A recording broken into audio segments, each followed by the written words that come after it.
एक viral post के मुताबिक सरस्वती पुराण में भगवान ब्रह्मा और माता पार्वती के विवाह की बात लिखी हुई है।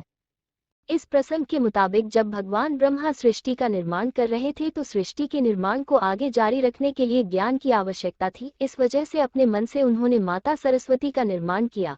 सरस्वती की कोई माँ नहीं है, उनका जन्म भगवान ब्रह्मा के मन से हुआ है। सरस्वती को ज्ञान की देवी के रूप में जाना जाता है। भगवान ब्रह्मा ने सरस्वती के साथ साथ सृष्टि का निर्माण किया और सृष्टि के अलग अलग जीव जंतु, पहाड़, जंगल, नदी आदि का निर्माण किया। इस निर्माण प्रक्रिया के दौरान भगवान ब्रह्मा माता सरस्वती के रूप से आकर्षित हो गए। माता सरस्वती ज्ञान की देवी होने के साथ साथ रूप में भी बहुत आकर्षक थी। मगर सरस्वती का जन्म ब्रह्मा से हुआ है, इस वजह से जब भगवान ब्रह्मा सरस्वती की तरफ मोहित हो गए तब देवलोक में उनकी बहुत निंदा हुई। हालांकि इन सब के बावजूद ब्रह्मा ने सरस्वती से विवाह किया और लगभग 100 साल तक पृथ्वी पर जंगल में निवास किया। पृथ्वी पर सरस्वती के साथ ब्रह्मा जब निवास कर रहे थे तब उन दोनों के जरिए मनु नाम के पुत्र का जन्म हुआ। आगे चलकर मनु की संतानें ही मनुष्य जाति के पनपने का कारण बनी।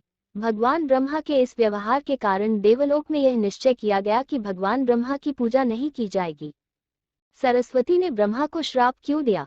कुछ सूत्रों के मुताबिक सरस्वती पुराण में बताया गया है कि भगवान ब्रह्मा सरस्वती को अपने मन से उत्पन्न किया था और माता सरस्वती की खूबसूरती पर मोहित हो गए थे।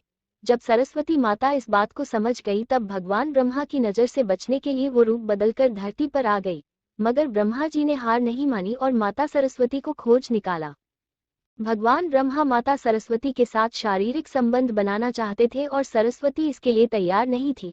सरस्वती ने ब्रह्मा को श्राप दिया था कि धरती का निर्माण करने के बावजूद धरती पर आपको कभी पूजा नहीं होगी।